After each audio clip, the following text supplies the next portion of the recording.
بسم اللہ الرحمن الرحیم۔ معزز ناظرین، السلام علیکم ورحمۃ اللہ وبرکاتہ۔ شمر 10 آدمی ساتھ لے کر حضرت حسین رضی اللہ تعالیٰ عنہ کی طرف بڑھا۔ حضرت حسین رضی اللہ تعالیٰ عنہ شدید پیاسے اور اتنے زخموں کے باوجود ان کا دلیرانہ مقابلہ کر رہے تھے، اور جس طرف حضرت حسین بڑھتے یہ بھاگتے نظر آتے۔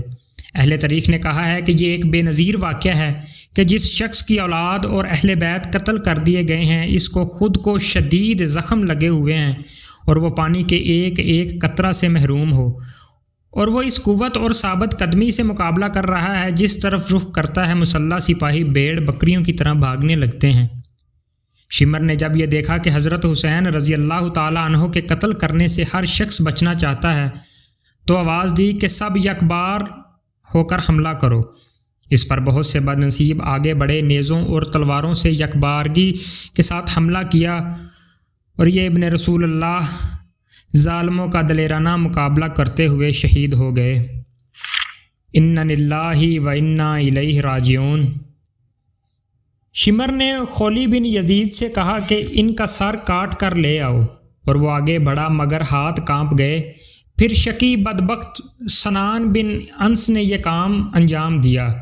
آپ کی لاش کو دیکھا تو 33 زخم نیزوں کے اور 34 زخم تلواروں کے آپ کے بدن پر تھے، تیروں کے زخم ان کے علاوہ۔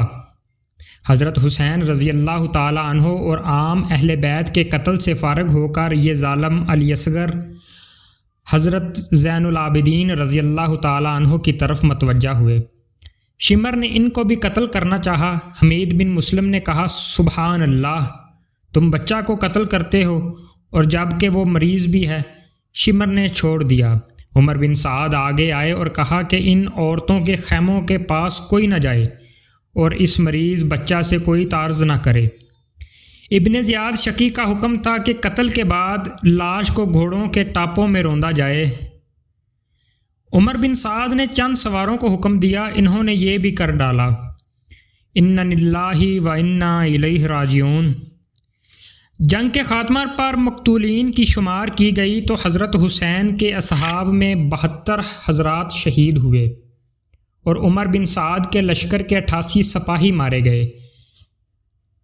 حضرت حسین رضی اللہ تعالی عنہ اور ان کے رفقاء کو اہل غازریہ نے 1 روز بعد دفن کیا۔